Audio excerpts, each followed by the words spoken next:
The third and final method of getting the king out of check is termed as capture. That means the piece which is giving check needs to be captured to get the king out of check. And this capture can be effected by either the king in check or any of the piece. Let us try to understand this principle.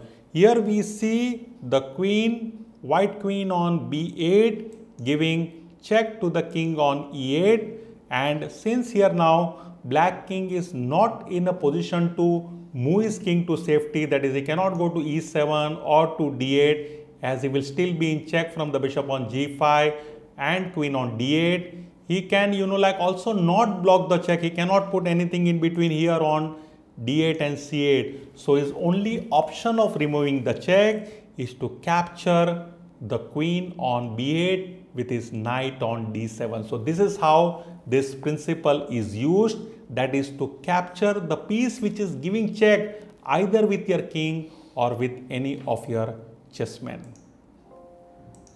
The next example we see the white rook on d8 is giving check to the king on e8, and since here the bishop is controlling this vital f8 square and even the e7 square, king cannot move to any of these squares, nor he can move to d7.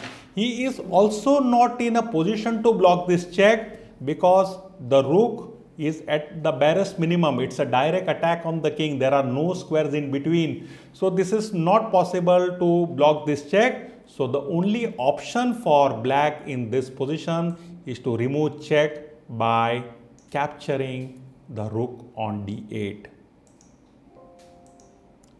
Moving ahead, we see here the white bishop on f7 giving check to the king on e8.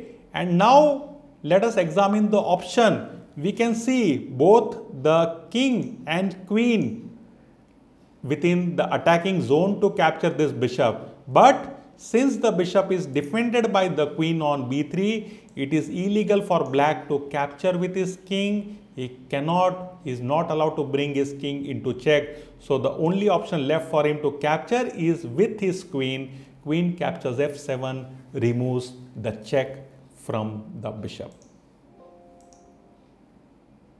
And finally, the last example in this position is we see here the knight on f6 giving check to the king on g8, and here black has two options of capturing this knight. He can do so with g captures f6, the pawn on g7 capturing the knight, or alternately he also retains the right to capture with his bishop on g5. So both this move removes the check. Black can go ahead with any of them. So friends, with this we have learnt all the three principles of getting the king out of check, that is by application of move, block and capture. Move means moving the king to a safe square. Block means to place one of your chessmen between your opponent piece which is giving a check to your king. And then the final principle, capture, means you capture your opponent's chessman which is giving check. And with any of these principles, you can get the king out of check. We will take a break for now and I will be back with the chapter of checkmate. It means a king is in check and he is not in a position to remove check by any of this, by application of any of these three principles. It means the game is over, that is the final check, and it leads to checkmate, and the side which has delivered that final checkmate is declared as victor. Till then, I take your leave. Bye for now.